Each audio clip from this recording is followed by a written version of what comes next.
Great. So let's start with mantra.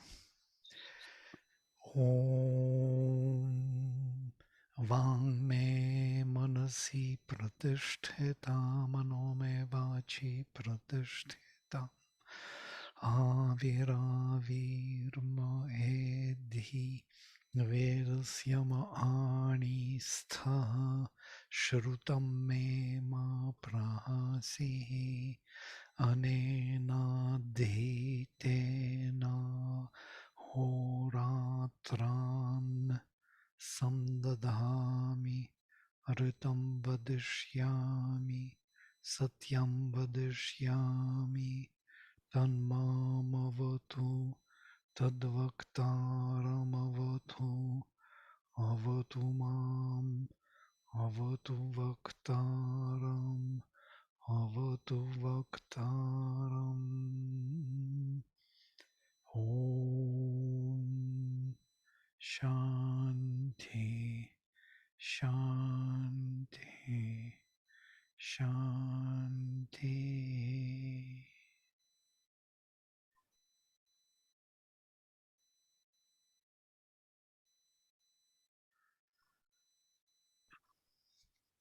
Okay, I'm projecting the text.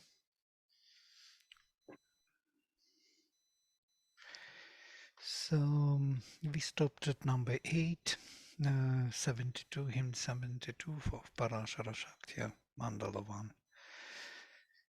Swadhiyo diva asapta yahvih rayo duro vi ritajna ajanan vidadgavyam sarama dridham urvam yenanukam manushi bhojate vit. The seven mighty rivers from heaven, Yahvi, Sapta Yahvi, full of energy, Yahvi, mighty streams, Divah from heaven, deep thinking, Su Adhi, literally, yes. Dhi is to think, Adhi is to think upon, so perfectly to think upon, or perfectly concentrating upon any object of sense. These young and energetic streams, 7 of them from heaven, vi ajanan, so they discovered, or they literally discerned, rayach durach, the heavenly portal, the portals to, or the gates to the treasures, or the gates of the treasures. They discerned, they who are ritajna, who are realized by the dynamic truth, or the knowers of the truth. Rujna has this sense of knowing, but knowing by realization, yes, kind of.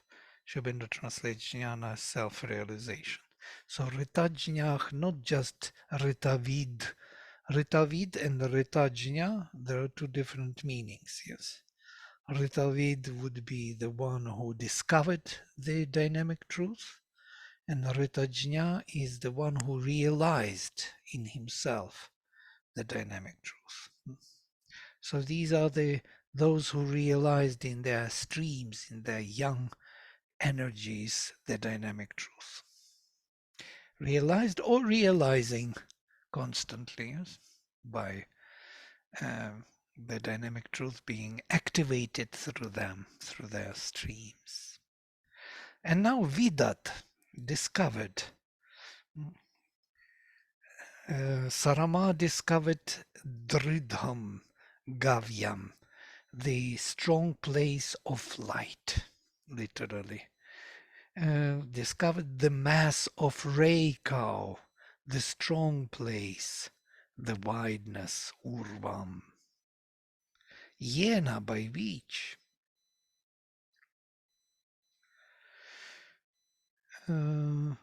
which indeed Nukam Manushi Vit, the human or the mental people, bhojate, uh, enjoy the bliss. That's how Sri Aurobindo translates. The human creature, that's how he translates Manushi Vit. It's from Vish. Yes. Vish is the feminine gender. That's why Manushi is feminine gender. So the peoples who, or those who entered into this manifestation with the mind enjoy. So those who entered with the mind into this manifestation, they enjoy this discovery of the place, strong place, um, full of light. And this is the major myth, secret of the Veda, as you know. Yes, Sarama is the hound of heaven, or the Sri Aurobindo translates it or gives it an interpretation of the intuition. She is going ahead.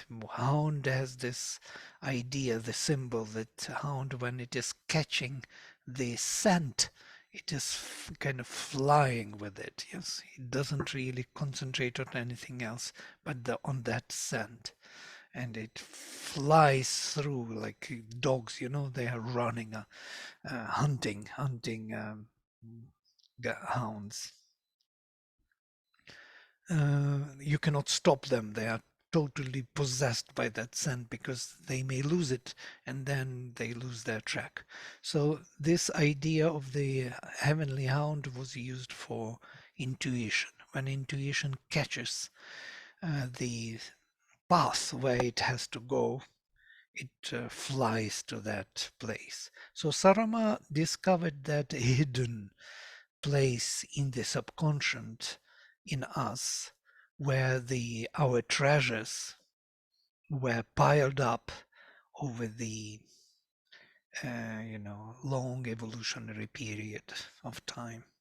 Every time we receive some inspiration or some light from above, it is immediately stolen and put down into the subconscious cave um, by those panis, or those karmendrias of ours, which grew up from the inconscient, which build up our bodies actually.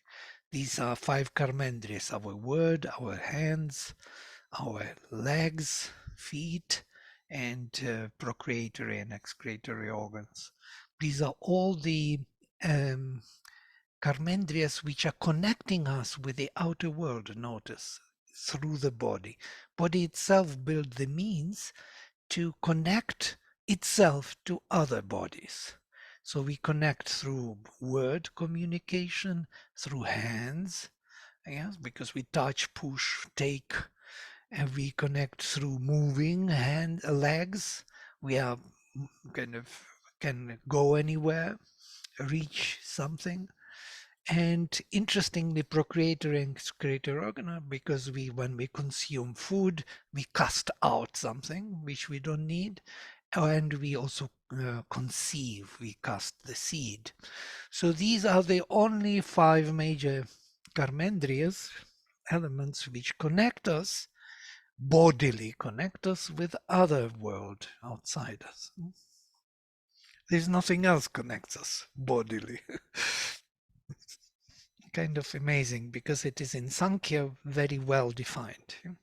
And Sri Aurobindo says that these are the symbols of panis.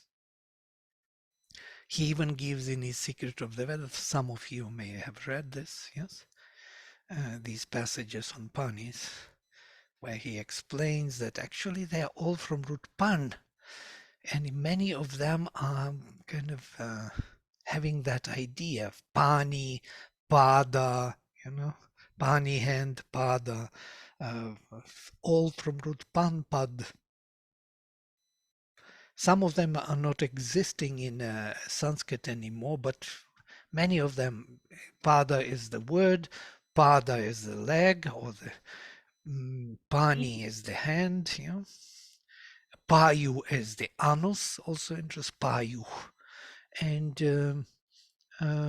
from here, yes.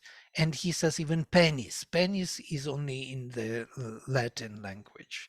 So we don't have it in Sanskrit. We have different words for procreatory organ.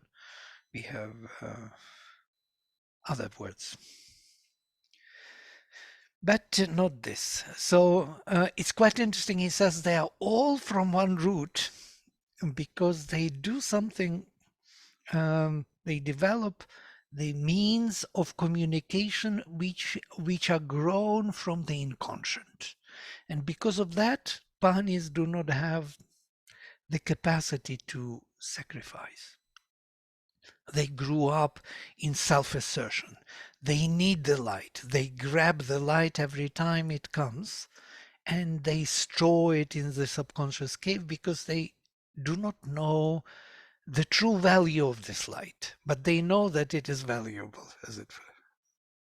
So because they know that they can trade it, they are traffickers, traders, they take the light and store it in the subconscious cave, and it is full of light from the past, from all our inspirations, from all our illuminations, revelations, whatever we got, it is there somewhere in the subconscious cave, waiting to be recovered by us.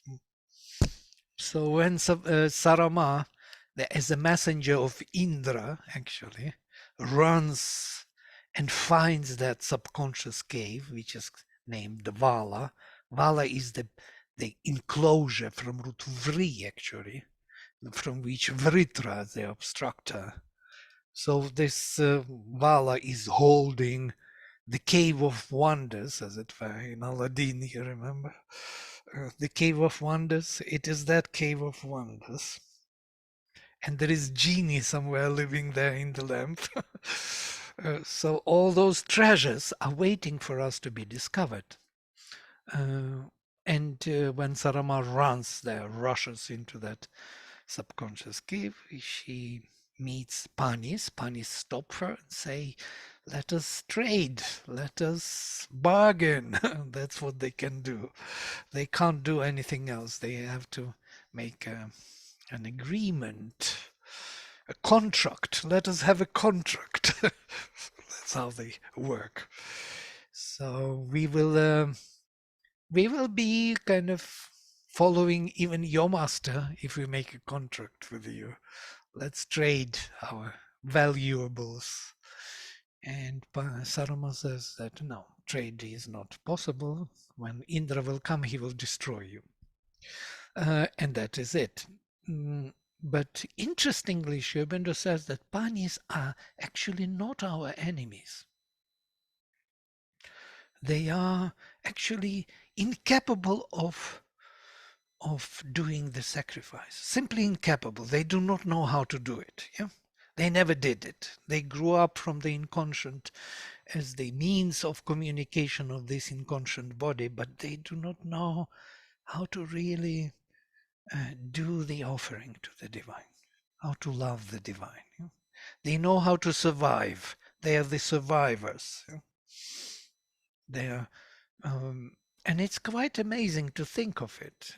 Every time we become active in speech, speech is less because of Sri Aurobindo, I guess, and of the whole Indian tradition, which was building this luminous word mantras, which were illumining this karmendriya of speech. Yeah?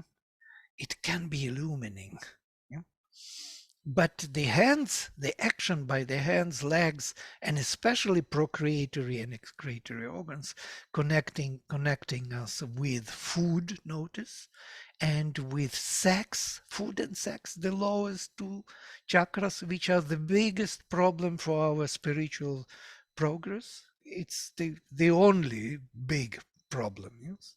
Those lower two, which are with which all the ascetics in the whole world and monks fight all the time. Yes, how to restrain this power over ourselves, this gluttony, this desire of enjoyment of food, income, and sexual relations. So these karmendrias, whenever they are activated to a certain extent, they steal our light. That's why the whole process of yoga was developed, as you know, to pacify them, yes, to become immobile. That's why asanas, pranayama, to control the breath. Even the breath is also a problem. The breath has to be totally under control, and better not to breathe when you receive that light. And you notice whenever you are in the deeper state, you will stop breathing. You will breathe very little, hardly any. And if you want to get into that state, you also have to do this with the breath. And you will notice that you have better and better concentration. So in order to perceive that inner light, we need to restrain the karmendriyas. The moment karmendriyas are activated, that perception, inner perception, fades away. Interesting. That's why these methods of yoga were developed, to sit immobile for hours in but one posture, with not speaking, not thinking, not breathing, just getting into that deeper concentration. So how to be both is a big question. Can we be active outside and perceptive inside?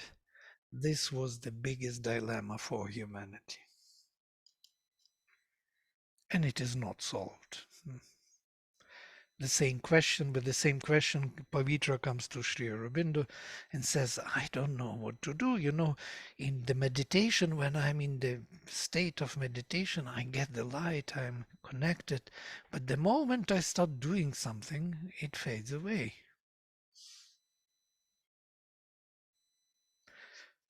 And doing doesn't mean only also thinking, speaking, yes?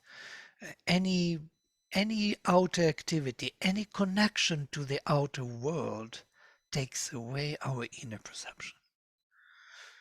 This is the curse we live in, so we will have to feed the subconscious cave with all our intuitions.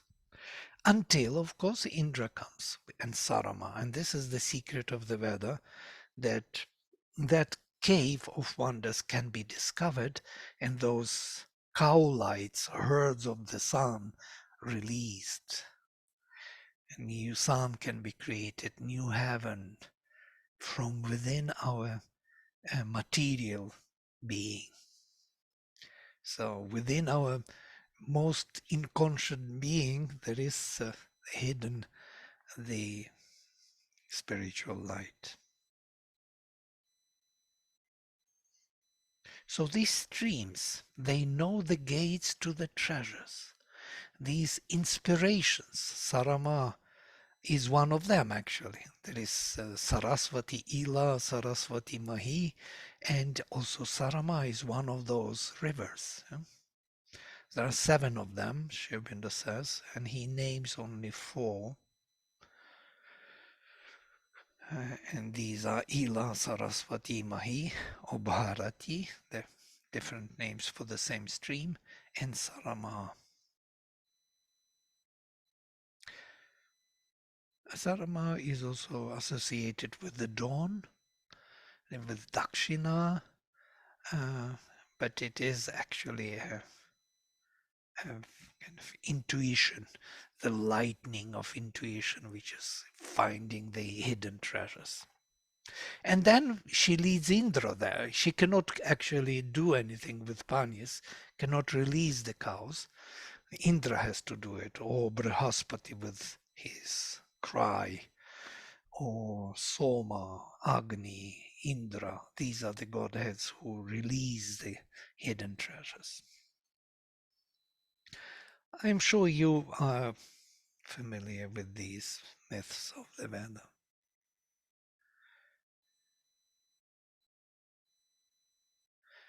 Let us take next one. Aye Vishva Suapatyani Tasthu Kranvanaso Amritatvaya Gatum Mahna Mahadbhi Prithivi Vitasthe Mata Putraich Aditich Dhaya Seve. These are they who set their steps on all things that have fair issue, making a path towards immortality. Earth stood wide in greatness by the great ones. The Mother Infinite with her sons came to uphold her.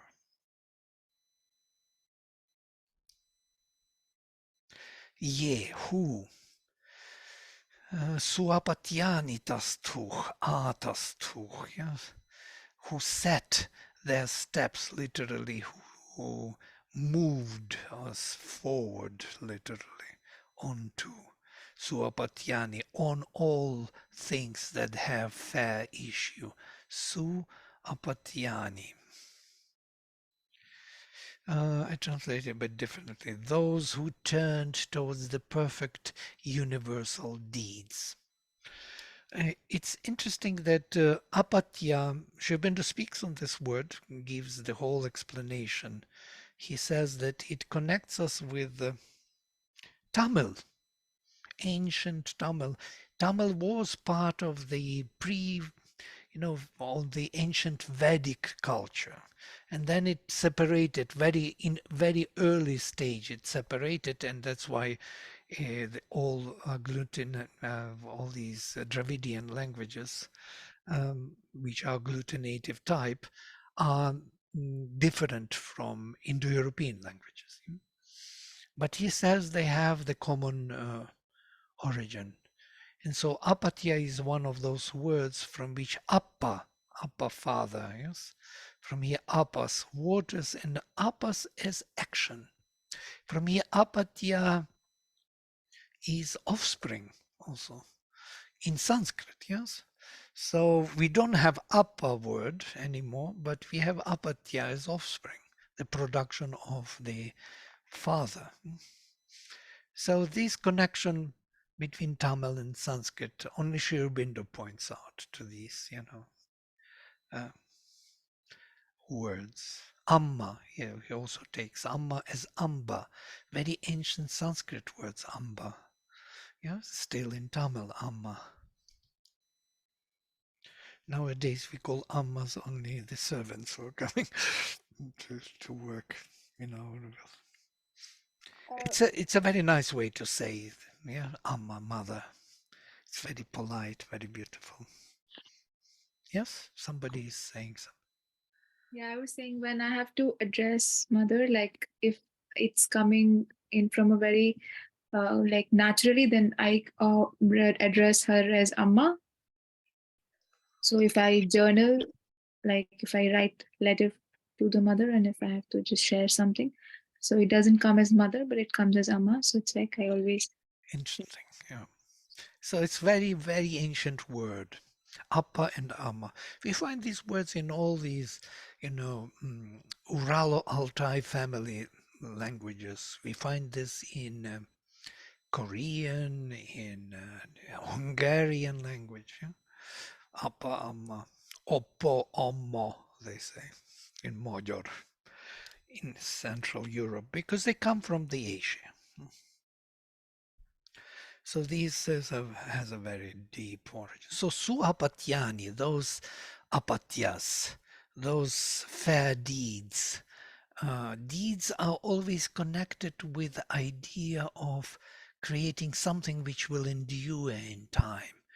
The children of our works, Sri Aurobindo finds a very interesting translation of these words, the children of our works.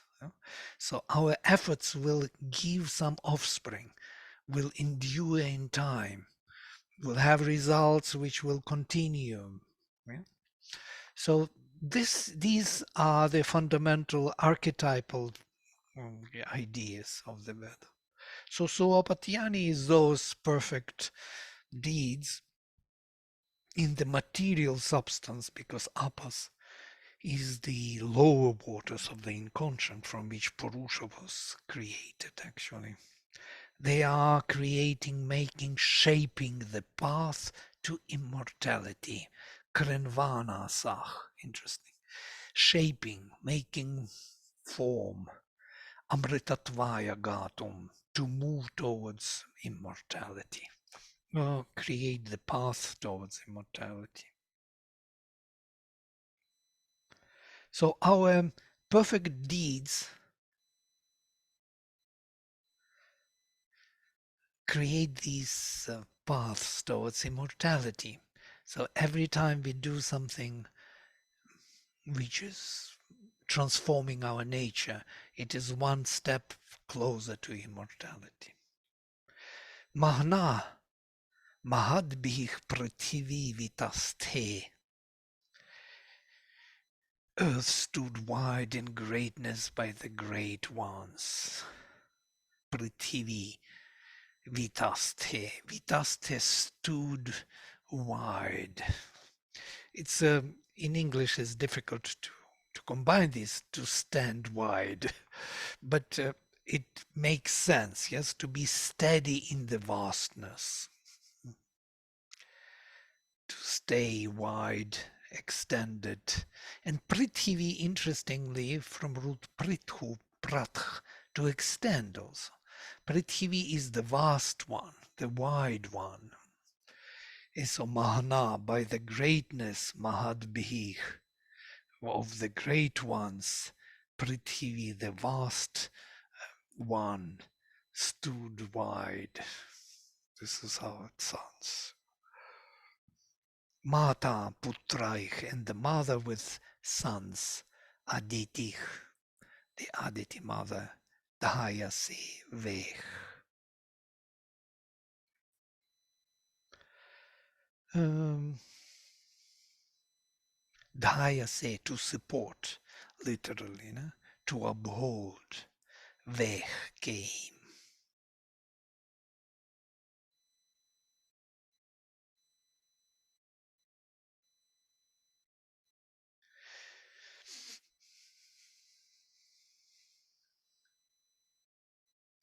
So it's an important vision that the Aditi mother came together with her sons, with all her faculties, to support the manifestation.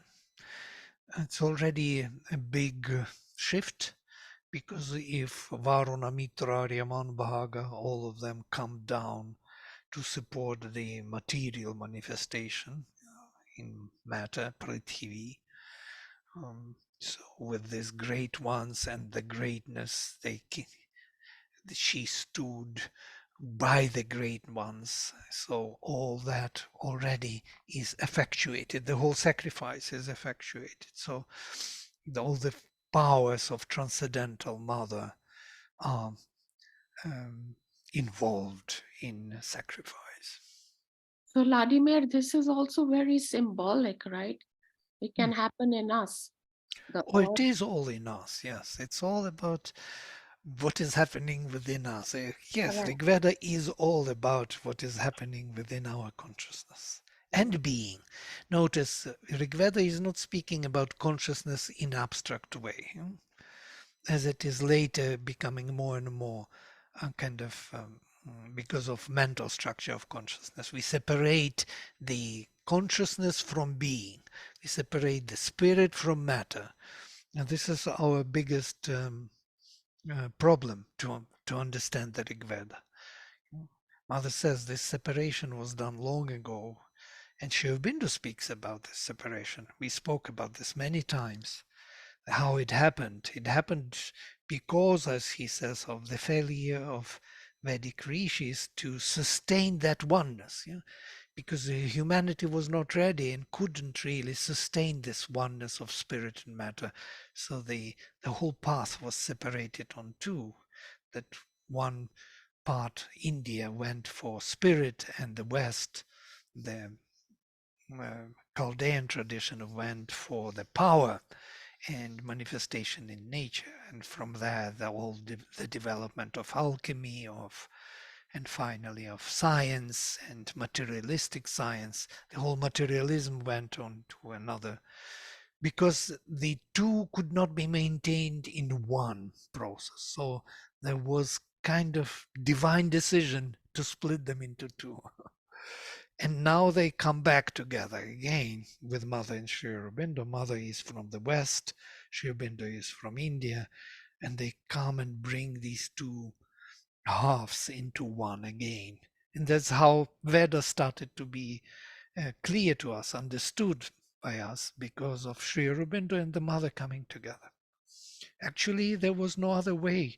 Till then, the Veda was never understood. Never ever. Whatever you read, whatever the explanations, whoever is there, there is no even close understanding what it is about. It's only ritualistic, nothing else. So where to apply this mantra in which ritual? That's basically it. Sayana, you just take anyone, Shankaracharya. Nobody has a clue, Yaska. They give elements of knowledge which we need to understand the Veda, yes. But they do not have the holistic view on what it is about. Psychological interpretation is not available.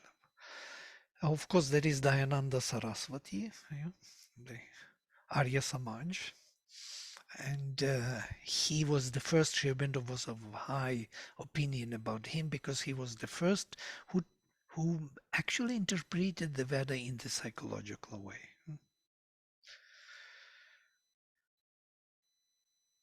But not in that detail as Sri Aurobindo does. He actually gives us keys to understand the devatas and the activities, the actions, the priests, and everything in the psychological way.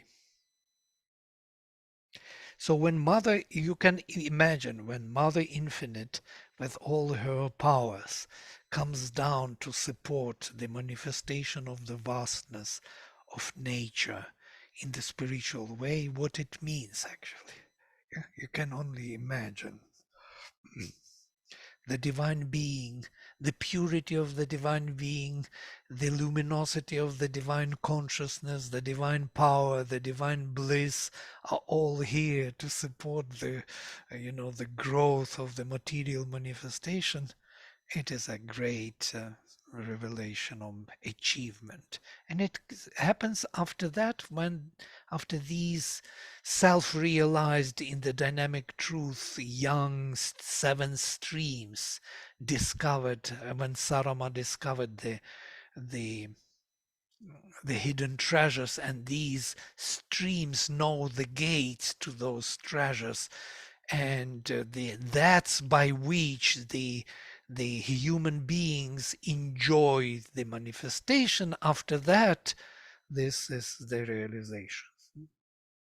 Then the transcendental powers can reach down and support the vastness of material manifestation.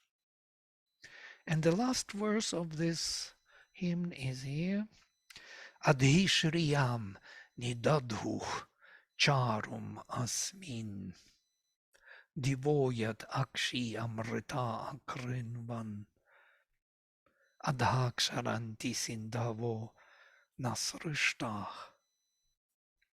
pranichich agne arushich ajanan. When the immortals made the two eyes of heaven, they set in him the splendor and the beauty. Then there flow as if rivers loosed to their course. Downward they ran, his ruddy mares, and new of fire. This is the connection of that higher world to the material world. Yeah? All the streams all the powers are already connected. All the inspirations of heaven reach out into the physical form.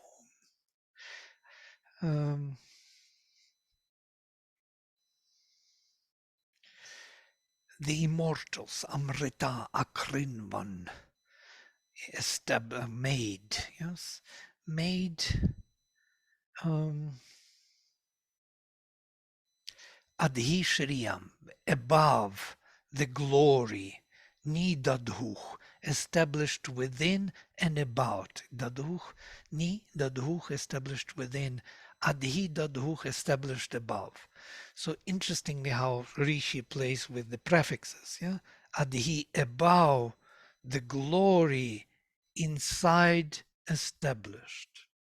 I'm translating literally without any connection. Above the glory, inside, established. You can even get the sense. The glory from above, they established within. Yeah? Charum, the beautiful, Asmin, in him. Divach, from heaven, which Yad. Akshi, the two eyes. Amrita Akrinvan, the immortals made or shaped or fashioned. When the immortals made the two eyes of heaven, they set in him the splendor and the beauty. Asmin, in him, they established Nidadhuch, set the charum, the beauty, and Shriyam, and splendor. This is Sri Aurobindo's translation. Then Adha, there flow as if rivers loosed. Ksharanti sindavo nasrishtach, as if loosed the srishtach, let go, sindhavach, sindhus, the streams, ksharanti flow. Pranichich, as if downfall, as if downward they flow from heaven, as if on the slopes of the higher mountains. Or Agni, Arushich, the ruddy mares, Sri Aurobindo translates, literally luminous ones, Ajanan, knowingly on or realizing themselves. I will follow Prajanan. Interestingly, could be Prajanan. Yeah? So knowing everything here, realizing everything here objectively in the material manifestation.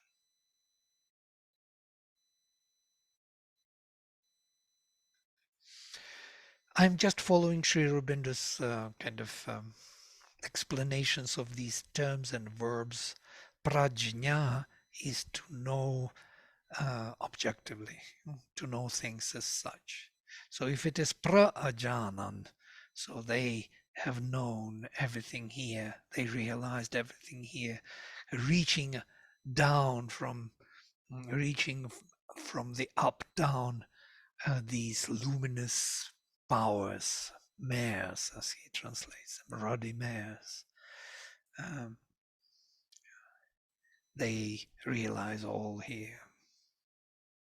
They bring their awareness into the formations of our manifested bodies.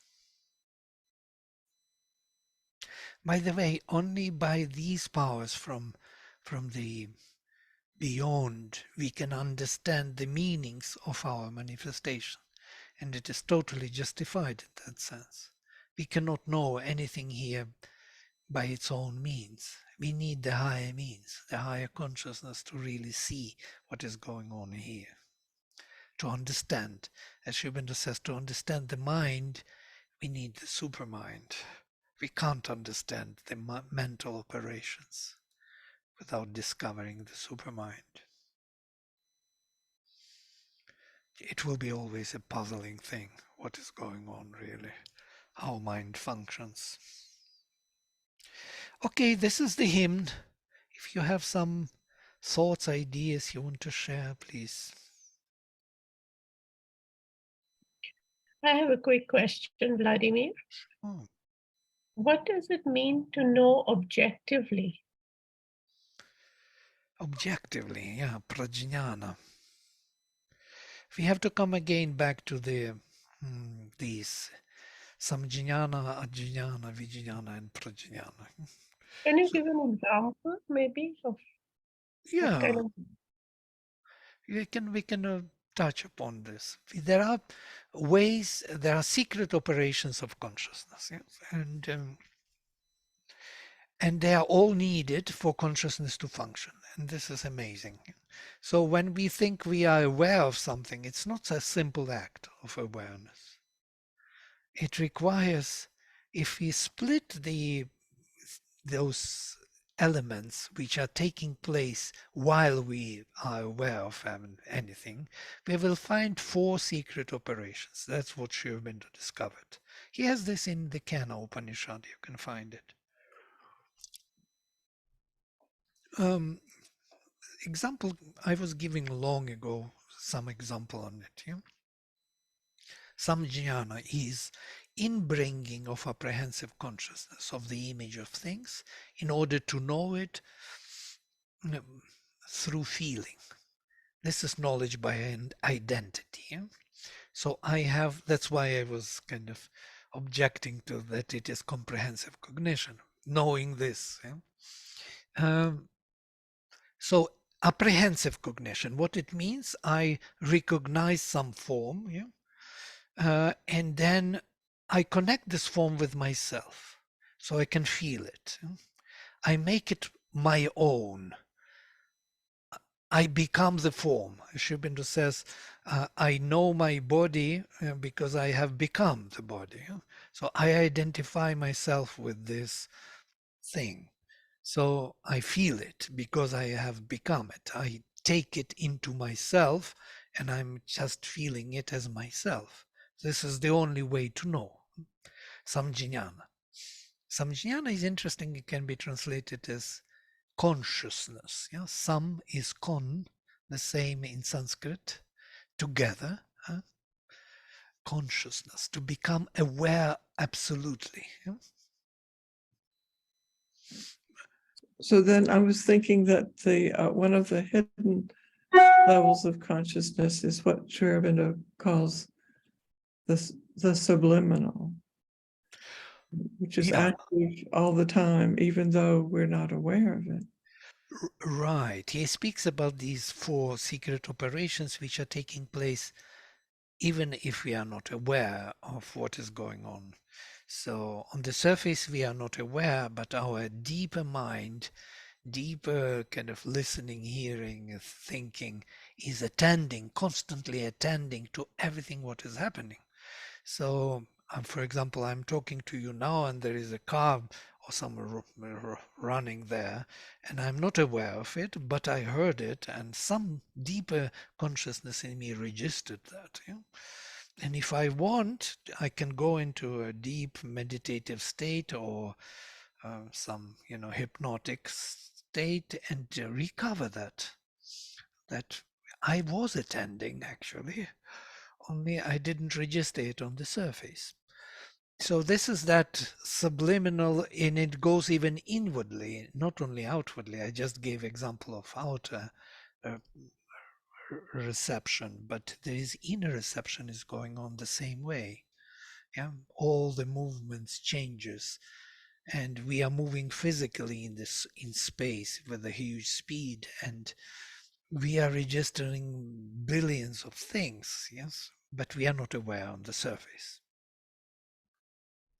So some jnana first. So I have to, in order for me to really concentrate on anything, I have to bring it into my awareness. I have to connect that thing with me and know it as myself. So this is some jnana, which is taking place if I want to focus on anything on this phone. And so by focusing on the phone, I already have it. I feel it. I feel it. It's heavy because my body is registering it. It's hard. It's cold. It's a little slippery from my hands. So I have to press it more. So all that is some jnana. But at the same time, what happens? I realize that this thing is not me, no? That it is something else. It is the telephone which is separate from me, which I can grab and I can put aside. Yeah? I put it aside. So this is the prajnana, that very thing of knowing thing as such. It's apprehensive knowledge by synthetic and analytic cognition, as Sri Aurobindo says. Analytic, I can analyze it as such. I can take it apart, look what is inside, as it is, not as myself. But to do it, I have to identify it with myself first, because otherwise it will slip away from my awareness. So I have to hold it within my realm of consciousness in order to analyze it what it is, as it is. Yeah? So I am holding it at the same time I am analyzing it as different. So I am identifying it, and because of that I am able to kind of analyze it as different. These are two movements of apprehensive cognition. One is inbringing to identify with myself, and other is outgoing prajnana. I'm going out to analyze it as it is, not as myself. And there are two comprehensive at the same time. Comprehensive is interesting because it is vijnana. Vijnana is knowing, simultaneous knowing of all the relations and properties and possibilities of this thing with my hand, with my body, with table, with the world, with the land, or the floor, it can fall on the floor, gravitational pull, the weight, and everything else. Everything, metal, the glass, the camera, all the meanings it embodies and all it can do in this world, according to me, my limited knowledge, is that comprehensive cognition. When without it, I cannot take this phone because I would not know whether I can do it. And why should I take it if I am not comprehending what for? So the comprehensive is immediately present there, which connects all things in a meaningful fashion, in a meaningful relation. And then the ajnana. Ajnana is outgoing of comprehensive action of power. So I can actually disturb the equilibrium of this thing lying on the table and pull it up. I can change its position at will in accordance with my understanding. So these are two comprehensive movements. One is outgoing, to possess it in power, the image of things. Another is inbringing, to know it in its comprehensive relations. So again, outgoing and bringing, outcoming, and the same. Two apprehensive movements and two comprehensive simultaneously existing. Nearly you cannot split them at the same time. It's a very good analysis which helps us to understand how consciousness works. So if we follow Sri Aurobindo's suggestions here, we will see that pra-ajanan, arushich, these luminous streams, mares of the heaven, which are reaching down as if on the slope, rushing down, connecting heaven and earth. They realize all things manifested here. They fill them in with their presence. They change their substances. I'm just adding more and more because these are the consequences of this action. Thank you. It's very interesting that these processes are easy to observe when it's with, say, a phone or buying a dress or something like that. But when it comes to choosing, like for example, partnership, or when you are involved in a very intense situation, say going to a class or choosing of food or something like that.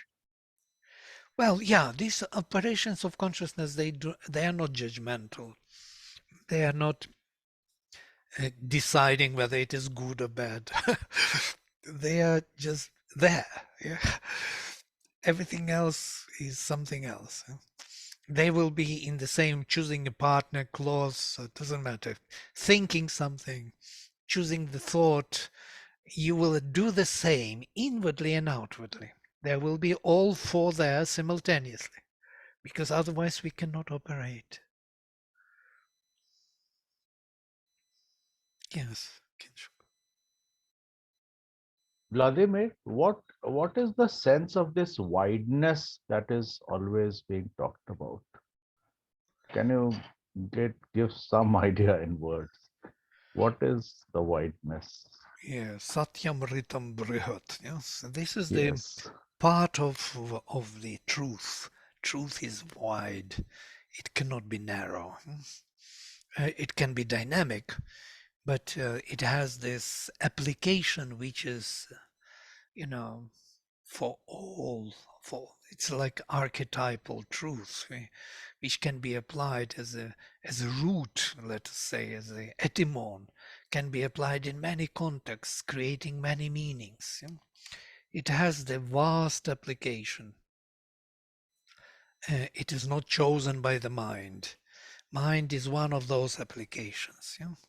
So you could feel the vastness. You could feel you can breathe. You can you can live again of that. Free life. Freedom is vastness also. You are free to go. You are free to be.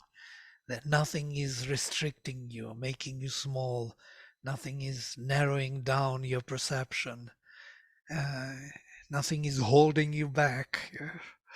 So this is a more, I think, a more a psychological state, yeah, which is of course embodied in the physical sense of the vastness of the universe and so on.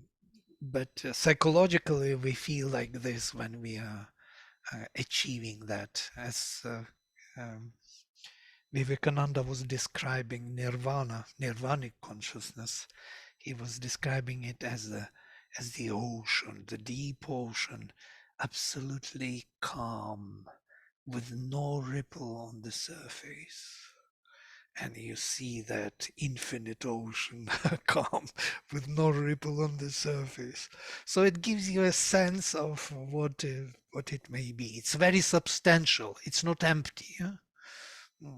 Vastness. Thank you. Yeah, these are the spiritual realizations, and of course they have to be experienced. But symbolically, we can speak of them in symbols, which is already you can you can enjoy partially that even through the mind. Yeah. That is why it's so important to go out in nature, because when you're out in nature, you see the sun and the sky and the ocean and the sunset, and you just know that you are one. Yeah. You are, and it's so symbolic, your mind becomes so vast and wide, and so many meanings rush into you. Yeah. And if you add to it some spiritual sense, I always wonder, what is the sun about? If you look at this from the spiritual point of view, it's a miracle of impossible to imagine that such thing exists, emitting light constantly, emitting and making everything visible, warm, growing, living. The source of all life is here, in cosmos. Incredible, in cosmos, not here. Um, and you can identify with it. You can bring this image into your consciousness and receive it there and Feel it there. Feel the warmth. Feel the light. It's amazing how the world is made. And who says there is no consciousness in the world? Yes, and that's what Veda does for us. It brings us back to the right track where the material and spiritual eye gain one. They are not separated. That's what we are looking here for. Great. Then we can stop here for today. We finished the hymn. We will start 73, and it will be the last hymn of Parashara. So we will end with him. And then there will be, we will choose what to do. Maybe we will go to Gautama Rahugana, who has 5 hymns to Agni, but Sri Aurobindo did not translate them. Or we will jump straight to Kutsangirasa, which Sri Aurobindo translated. Okay, I will close with mantra. Om Sarve Bhavantu Sukhinaha Sarve Santu Niramaya Sarve Bhadrani Pashyantu Ma Kaschit Dukkha Bhag Bhavet. Om Shanti Shanti Shanti. Hari Om. Thank you, Vladimir. Thank you. See you. Bye. Thank you. Thank you. Thank you.